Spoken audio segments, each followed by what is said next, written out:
I've changed so much throughout my life, but I've tried not to have an identity crisis as much throughout my life. Like, to tell myself being me was okay, but that me had a lot of changes and a lot of growing up, which, like, let me just get right down to the fact that your mom was taking you to nightclubs at 7, 8, 9 years old. Mm-hmm. So was mine.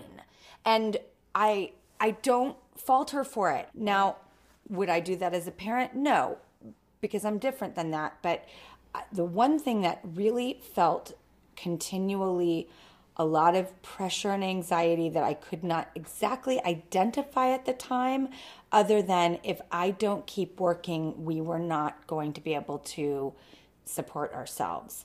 So there were high stakes. It wasn't all fun. Mm-hmm. It was like, there's work that has to be done. Mm-hmm. Did you have that anxiety as a kid? I guess my response to that would be, obviously only from my own experience. I'm not a psychiatrist, but there's growth means that you're moving from one level of education or maturity to another. I mean, I developed a little broken, I think, because if you have drunk people falling all over you and an adult, and I'm 8. Yep.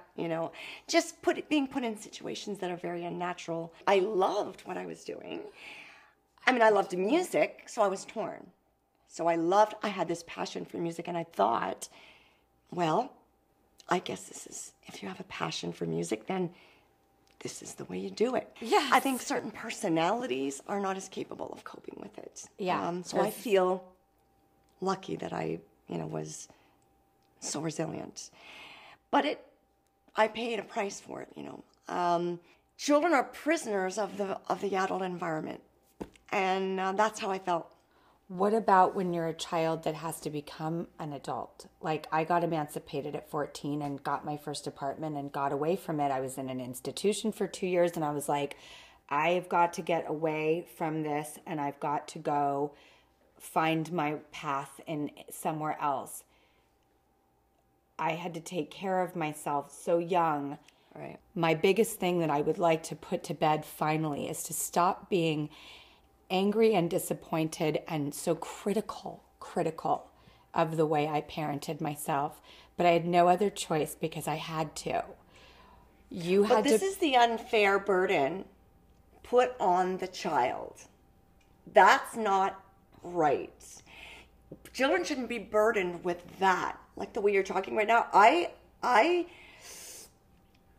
had to parent myself. I had to parent my kids, I call them, but my siblings, a lot from super young age. When you but were that 22. I don't blame myself for. I made a lot of mistakes. I was a terrible parent at 10. I mean, of course, I was a terrible parent at 10. So I'm like, I must have been the worst parent at 10. Like, how do you get the kids in the bath? Wash their clothes by hand, make sure they're dry by morning, get them on the bus, feed them, How did you do it? Of course, I didn't do it well. I sucked at it. I mean, it was terrible. I was a terrible parent. You were 22 when you became like a full parent to 3 siblings. Yeah. Well, my parents died at that point. In the car accident. Exactly. And I'm so sorry. No, and thank you for that. That was a different type of parenting, because now there was nobody to blame, because now they're gone.